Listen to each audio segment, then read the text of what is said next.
আমরা সিনেমার জার্নিটা শুরু করেছিলাম খুবই স্মুথলি এবং আমরা সুন্দর করে সব কিছু গুছিয়ে সিনেমাটা শুরু করছিলাম। ইন দ্য মিনটাইম আপনারা জানেন যে আমাদের সবগুলো সিনেমাই এইবার যে সিনেমাগুলো এসছে রাজনৈতিক একটা খুব খারাপ সময়ের মধ্যে এই শ্যুটগুলো হয়েছে, দেশে হোক দেশের বাইরে হোক। সো এরকম একটা পরিস্থিতিতে আমাদের বেশিরভাগ কাজ ছিল দেশের বাইরে। সো দেশের বাইরে কাজ থাকাতে আমরা পারমিশন পাচ্ছিলাম না, পারমিশনের ডিলে হচ্ছিল। এদিক দিয়ে পার্শ্ববর্তী দেশের সাথে আমাদের একটা সম্পর্কের অবনতি হচ্ছিল। তো সব কিছু মিলে আমরা আসলে একটা টাইম লাইনের মধ্যে পড়ে যাই যে আমরা এই নির্দিষ্ট সময়ের মধ্যে এই সিনেমাটা আমাদেরকে শেষ করতেই হবে এবং সিনেমাটা আমাদেরকে ঈদে রিলিজ দিতে হবে।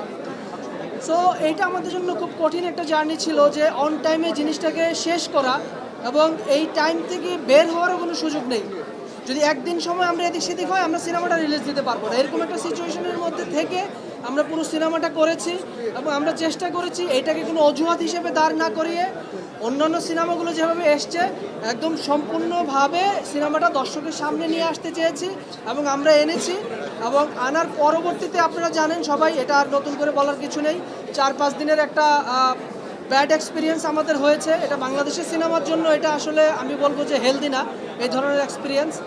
সো তারপরেও এটুকু বলবো যে সিনেমাটা যখন হলে আসলো দর্শক ভালোভাবে গ্রহণ করেছে, হল থেকে বের হয়ে দর্শক পজিটিভ রিভিউ দিচ্ছে, ভালো বলছে এবং সেই অনুযায়ী দর্শক এখন প্রিন্সকে গ্রহণ করেছে এবং সারা দেশে এখন প্রিন্স চলছে, দেশের বাইরেও এখন চলে যাবে প্রিন্স।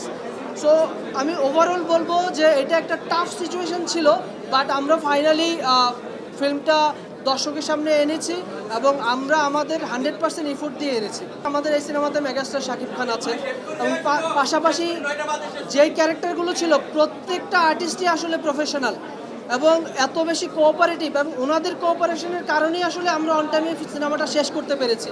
ওনারা যদি এই কোঅপারেশনটা না করতো সেটা অসম্ভব ছিল এবং সাকিব ভাই তো স্পেশালি বলতে হবে উনি সর্বোচ্চটা দিয়েছেন এবং উনিও বুঝতে পেরেছেন যে আমরা একটা টাইম লাইনে পড়ে গেছি এবং আমরা রাত দিন খেটে সিনেমাটা এনেছি এবং আমি আমার ফুল এন্টায়ার টিমকে আমি ধন্যবাদ জানাই যে আমরা ফাইনালি সিনেমাটা সামনে নিয়ে আসতে পেরেছি।